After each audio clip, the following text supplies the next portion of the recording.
మాడవీధుల్లో గరుడ సేవ సందర్భంగా భక్తులకు ఎలాంటి అసౌకర్యం కలగకుండా టీటీడీ అధికారులు సర్వం సిద్ధం చేశారు. అన్నపానీయాలు, అల్పాహారం నుంచి అన్ని సౌకర్యాలు ఏర్పాటు చేశారు. 3.5 లక్షల మందికి పైగా భక్తులు గరుడోత్సవం రోజు స్వామివారిని దర్శించుకునే వీలుగా ఏర్పాట్లు చేస్తామంటున్న టీటీడీ ఈవోతో మా ప్రతినిధి దామోదర్ ఫేస్ టు ఫేస్. బ్రహ్మోత్సవాలు అంగరంగ వైభవంగా కొనసాగుతున్నాయి. స్వామివారు కాళీయ మర్దని అలంకారంలో మాడవీధుల్లో సర్వభూపాల వాహనంపై విహరిస్తున్నారు. రేపు గరుడోత్సవం సందర్భంగా అనేక ఏర్పాట్లు, పూర్తిగా భద్రతా ఏర్పాట్లతో పాటు అటు భక్తులకు అన్ని రకాల ఏ విధంగా సంతృప్తి కలిగించే విధంగా చర్యలు తీసుకోవడానికి టీటీడీ సిద్ధమైంది. ప్రస్తుతం మనతో ఈవో శ్యామలరావు గారు ఉన్నారు. సార్, రేపు గరుడోత్సవానికి ఎలాంటి ఏర్పాట్లు లేవు?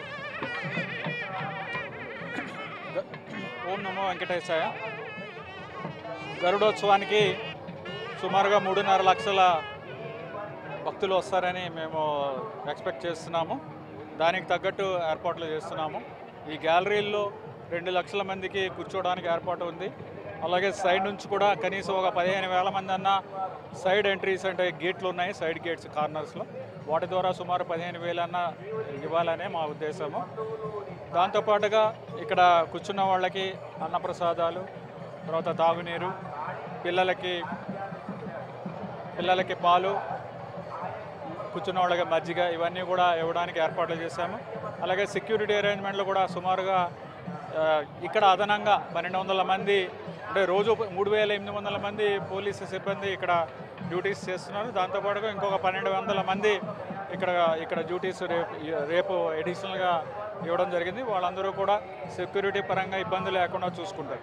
సార్, ఏదైతే గతంలో కొంత ఇబ్బంది పడ్డారు, అంటే రీఫిల్లింగ్ విషయంలో కానీ, ఈసారి రీఫిల్లింగ్ కోసం ఎలాంటి 1 లక్ష మందిని రీఫిల్లింగ్ చేసే అవకాశం? రీఫిల్లింగ్ అనేది ఈస్ట్ మాడ వీధుల్లో మాత్రమే పాసిబిలిటీ ఉంది కాబట్టి అక్కడ కూడా రీఫిల్లింగ్ సిస్టమేటిక్గా చేస్తాం. ఎందుకంటే ఒకసారి ఈస్ట్ మాడ వీధుల నుంచి స్వామివారు వెళ్ళిపోయిన తర్వాత ఇంకొక 4 గంటల టైం ఉంటుంది. ఈలోగా నెమ్మదిగా వెళ్ళిపోయేవాళ్ళు వెళ్ళిపోతారు. వచ్చేవాళ్ళని సిస్టమేటిక్గా రీఫిల్ చేయడానికి కూడా అరేంజ్మెంట్స్ చేసుకోవడం జరిగింది. ట్రయల్ రన్ కూడా కంప్లీట్ అయ్యింది. బ్రహ్మోత్సవాల్లో అపశృతులు, ఆహారంలో జెర్రీ అంటూ కొంత సోషల్ మీడియాలో వ్యతిరేక ప్రచారం చేస్తున్నారు. వీరిపైన ఎలాంటి చర్యలు తీసుకున్నారు?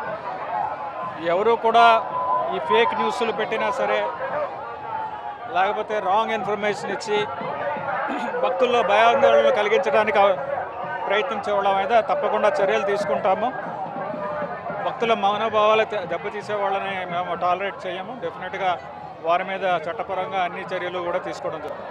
గరుడోత్సవం సందర్భంగా ప్రత్యేక ఏర్పాట్లు చేశాము. 3 లక్షల మంది పైగా భక్తులు స్వామివారిని దర్శించుకోవడానికి అన్ని రకాల ఏర్పాట్లు చేశాము. భవిష్యత్తులో ఏదైతే రేపు జరిగే గరుడోత్సవానికి ఉదయం 6 గంటల నుంచి భక్తులు మాడవీధుల్లోని గ్యాలరీలో కూర్చుంటారో వారికి 6 గంటల నుంచి సాయంత్రం ఏదైతే గరుడ వాహన సేవ ముగిసేంత వరకు వారికి అన్నపానీయాలు, ఆహారము అందించడానికి 4,000 మంది పైగా శ్రీవారి సేవకులు సిద్ధంగా ఉన్నారు. వీరితో పాటు పోలీస్ బందోబస్తు కూడా ఏర్పాటు చేశాము. ఎలాంటి అవాంఛనీయ సంఘటనలు, భక్తులు ఎలాంటి ఇబ్బంది పడకుండా పూర్తి స్థాయిలో చర్యలు తీసుకుంటున్నామని ఈవో శ్యామలరావు అంటున్నారు. అదేవిధంగా ఏదైతే దువ్వాడ శ్రీనివాస్ మాధురి దంపతులు దువ్వాడ శ్రీనివాస్ మాధురిలు ఇక్కడ ఏదైతే వీడియోస్ తీసుకున్నారో దాని మీద కొంత తనకు సమాచారం అందిందని, వాటిని చూసిన తర్వాత తగిన చర్యలు తీసుకుంటానని ఈవో శ్యామలరావు అంటున్నారు.